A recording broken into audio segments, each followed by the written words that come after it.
Macron. Humilié, peut-être humilié comme jamais, parce que sur ces terres, humiliation suprême à Paris, au sommet de l'intelligence artificielle, notamment par Trump. Trump qui utilisait son vice-président, J.D. Vance, et un de ses principaux conseillers, et même ministre, Elon Musk. Et vous allez voir qu'ils n'y sont pas allés avec le dos de la cuillère. L'humiliation a été totale, elle a été suprême. D'ailleurs, elle est dans la presse, elle est commentée, française et internationale. Mais au-delà de cette question d'humiliation, Trump montre qu'il sait qui est l'adversaire, qui est l'ennemi, et il se bat contre les mondialistes. Et évidemment, Macron et Ursula von der Leyen, qui a été humiliée au passage, vous allez voir, en font partie, au premier rang. Et ce qui montre bien que nous sommes dans une guerre. Patriote versus mondialiste, souverainiste versus mondialiste, anti-mondialiste versus mondialiste, c'est évident. Et cette guerre, nous devons la mener, nous, maintenant, en France. Et nous la menons, nous patriotes, nous résistants, parce que nous savons que cet État profond, il est démasqué, qu'il est affaibli, et que c'est le moment de donner tous les coups de boutoir pour qu'il tombe, pour le terrasser définitivement. Donc soyez là ce vendredi 14 février, dès 19h pour notre grand direct. Et évidemment, notre manif nationale, notre grande manif nationale pour le Frexit, la sortie de la France de l'Union européenne, c'est samedi 22 février, un cortège national.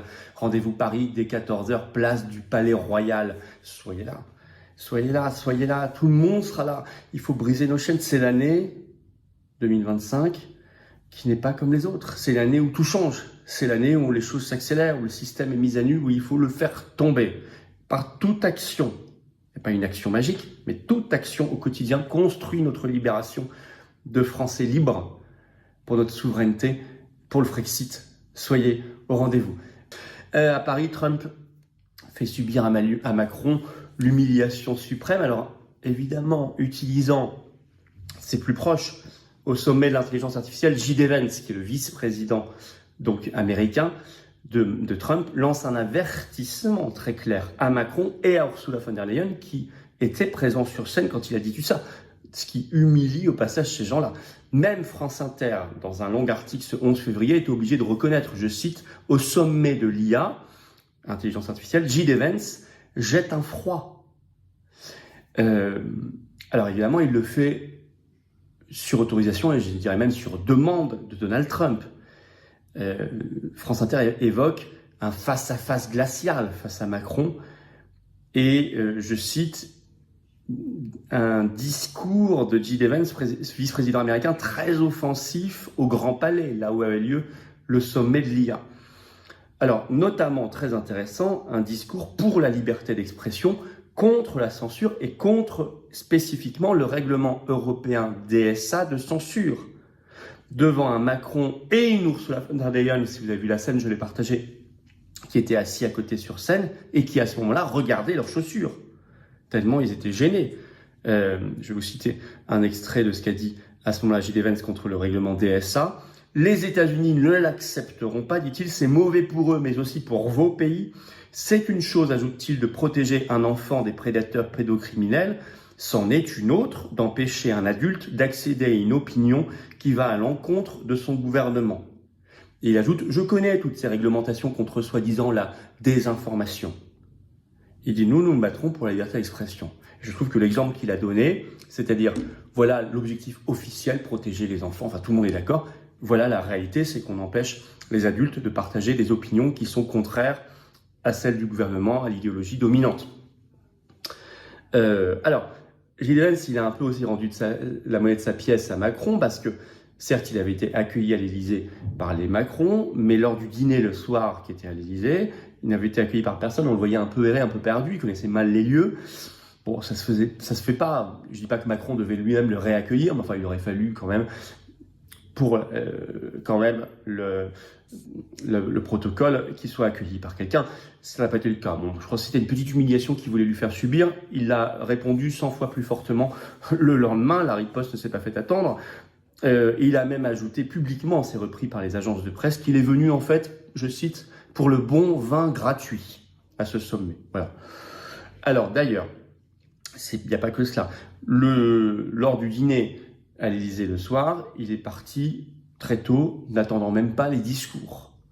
C'est quand même un signal qu'il envoie. Et là, au Grand Palais, il a pris la parole, puis il est parti, n'attendant même pas les discours d'Ursula von der Leyen et de Macron.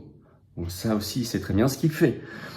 Et par ailleurs, et ça c'est très important, et France Inter le note dans cet article, Washington n'a pas signé la déclaration finale de ce sommet de Paris. Et d'ailleurs, le Royaume-Uni non plus.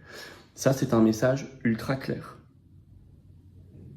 Refus de tout ce qui va dans le sens de la censure contre la liberté d'expression. Ils n'ont pas signé la déclaration finale du sommet. Mais il n'y avait pas que Jill Evans. Elon Musk, qui est, vous savez, responsable du Doge aux États-Unis, ministre de l'efficacité économique, et très proche conseiller de Trump, donc lui aussi, il l'a fait clairement sous la supervision du président américain, en rajoute une couche. D'abord, lui, il a refusé l'invitation à ce sommet de Macron, il n'est pas venu. Or, Macron s'est débattu pendant des mois pour essayer de le faire venir. C'est raconté par une longue enquête dans Politico ce 10 février. Le titre, c'est Musk-Macron, la fin d'une bromance. Je vous cite un premier extrait. Viendra pas, l'imprévisible Elon Musk aura laissé planer le suspense jusqu'au bout. Avant d'y mettre fin d'un post sur son réseau social, il ne sera pas du sommet de Paris sur l'IA qui s'est ouvert ce lundi. Le patron de SpaceX, Tesla et X, qui multiplie depuis 2 semaines les déclarations choc, a attendu, je cite, que le sommet batte son plein pour décliner ouvertement l'invitation d'Emmanuel Macron. Donc ça, c'est une volonté d'humiliation. Alors que le président français s'est échiné à attirer à Paris les plus grands noms de la tech mondiale, la présence ou non d'Elon Musk et de ses signaux guettés par la communauté internationale pour jauger de l'impact du rendez-vous malgré l'aura sulfureuse du personnage. Donc ça veut dire, il a voulu planter le rendez-vous. Je cite un autre extrait de Politico.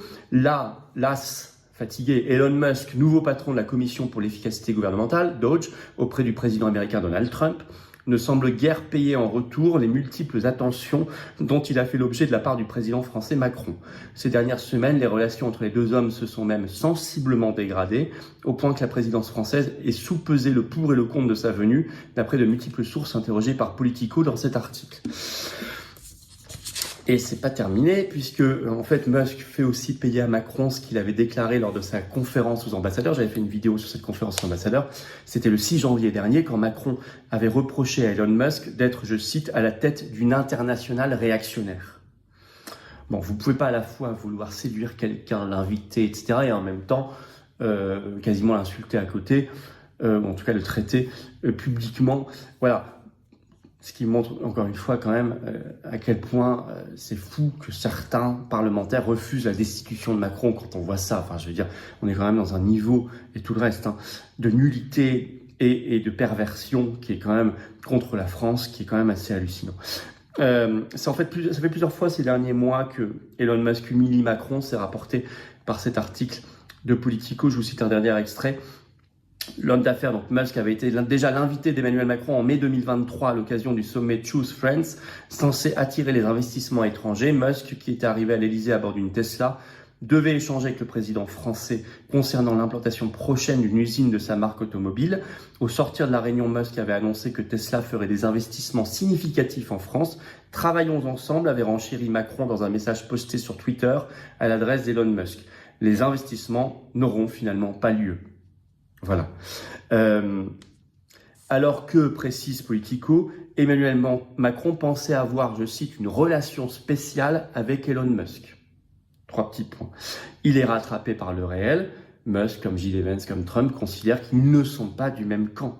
Parce que, au-delà des relations personnelles, des humiliations, etc., fondamentalement, on y revient. Nous sommes bien ici au cœur du combat mondialiste versus patriote. Et la boussole de Trump, elle est simple.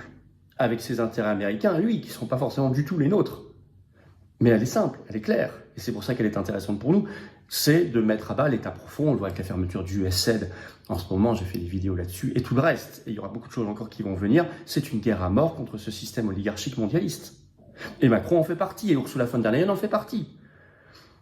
Donc, il se passe ce qu'il doit se passer. On est dans une guerre à mort, on n'est pas dans un jeu. Et ces gens-là, et ce système, et Macron et Ursula von der Leyen sont affaiblis ici. C'est donc le moment ou jamais de nous battre.